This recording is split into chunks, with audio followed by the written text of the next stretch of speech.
At so ayan, hi guys, welcome back to channel natin at ito ay pag-usapan natin yung sinasabi na kung ano yung nangyari sa pagitan ng mga Gorosei natin at saka ni Imo-sama. So ayan, bago tayo magsimula ay kung bago ka pa lang sa channel natin ay huwag mo kalimutan mag-subscribe at pakipindot na rin yung notification bell para ma-update ka every time na meron tayong bagong upload. So yun lang naman po at ulit ay huwag na nga natin patagalin pa, simulan na natin yan.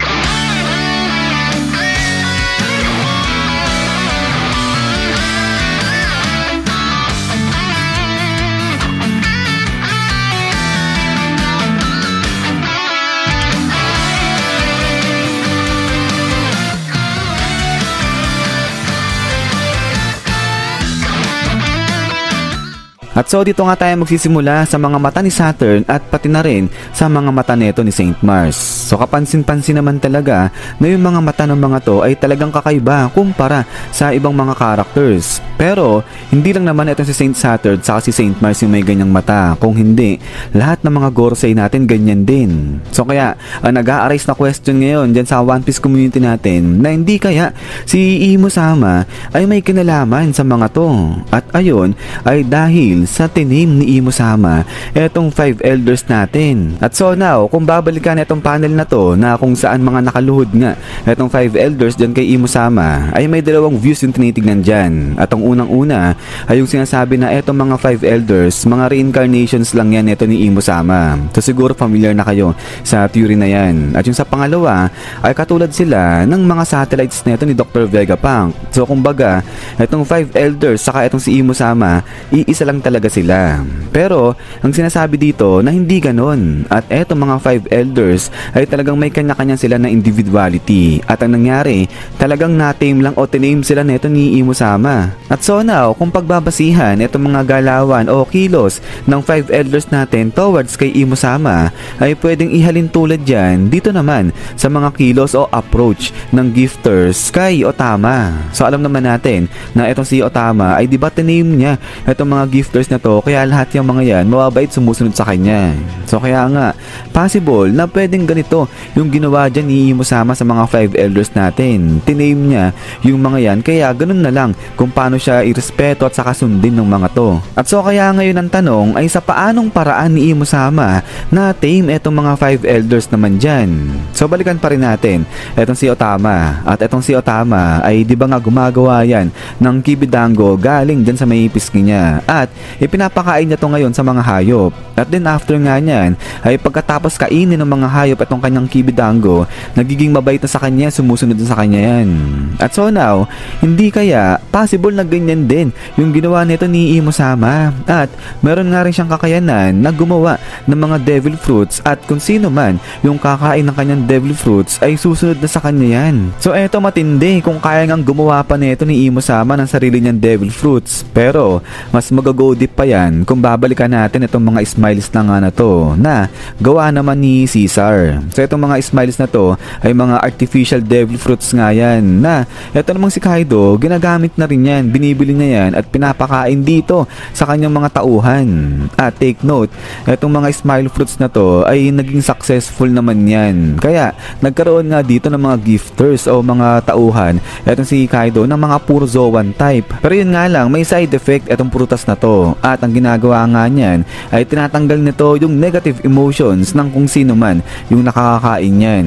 So pinipilit ka nito na tumawa na maging masaya lang kahit pa na nasasaktan ka na o kahit nga namatayan ka pa, ganyan. Pero going back nga dito ngayon kay Otama ay hindi lang yung mga hayop yung nagagawa niyang matame, kung hindi pati yung mga tao na nakakain nga nung smile fruit ni Caesar at nagkaroon sila ng ability ng sa pagiging Zoan. So yung mga nahaluan ng sa pagiging hayop, ibig sabihin ganyan. So kaya ngayon ang sinasabi, hindi kaya etong smile incident na to ay talagang nakaplat na yan o fina-foreshadow nito yung talagang nangyari sa pagitan ni Imo-sama at saka nga ng mga Gorosei natin. So kaya etong si Imo-sama bilang sinasabi na siya naman etong si Devil ay gumawa nga ng sarili niyang devil fruit ng katulad din sa may smile fruit at pinakain niya yan sa mga 5 elders at ang naging resulta napalitan completely yung buong will ng mga 5 elders natin natin sa pagiging loyal o sa pagsunod nga dito kay Imo-sama. At etong gantong senaryo o gantong insidente ay pwedeng inspired nga raw yan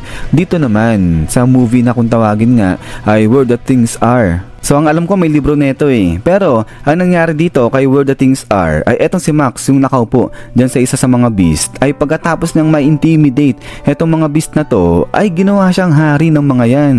So kaya nga sinasabi na parang ganyan yung nangyari at ginawa ni Imo-sama dito naman sa mga 5 elders natin. So pagkatapos niya na ma-intimidate o i-intimidate etong mga 5 elders na to ay siya yung ginawang hari ng 5 na yan. So kaya nga hanggang ngayon ay talagang parang kinakatakutan ng mga 5 elders etong si Imo-sama at sinusunod nila yan sa kahit na ano yung ipinag-uutos sa kanila. So yung isa pang patunay na nagsasabi na talagang na-tame ni Imo-sama etong mga 5 elders ay eto na nga yan, yung mga dark clouds na nakapaligid sa kanila during nung sa kanilang awakened form. So parang sinasabi dito na lahat na may mga dark clouds ngayon ay patunay lang yan na pagmamay-ari sila o na-tame na sila ni Imo-sama.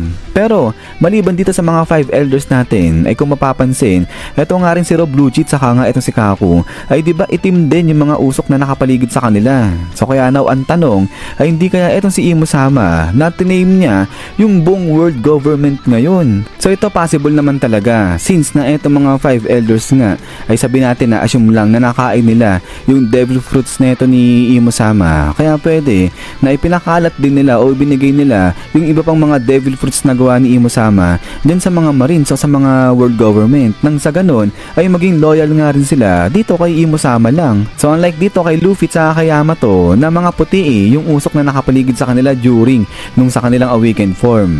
So malinaw lang na wala silang contact o hindi sila bounded dyan nga kay Imo-sama. So ano lang yan assuming na itong si Imo-sama nga nagpapakalat nung kanyang sariling devil fruits. So kaya nga mapapansin din dito na itong sila Luffy sila Yamato mga malaya lang sila So hindi sila controlled ng kung sino man at ayan nga yung nire-refuse nila yung hindi sila maging malaya. So ito medyo nakaka-intrigue lang, medyo nakaka-excite lang dyan na maglalaban-laban yung mga may puting usok na may awakened form at saka yung mga itim na usok na awakened form. But then pagkatapos nga niyan is yan guys, so hanggang dito lang muna itong video natin na to. At so ayan sa tingin nyo ba na ito talaga yung posibleng nangyari sa pagitan nga ni Imo-sama at saka nga ng mga Gorosei natin? So pa-comment na dyan sa baba kung ano man yung mga reaction nyo patungkol dito sa theory na nga na to. Pero yun nga guys ay ulit ay maraming salamat sa panonood dito kay One Piece natin. Sa lagi mag-ingat, God bless nyo lahat at kita-kits tayo ulit.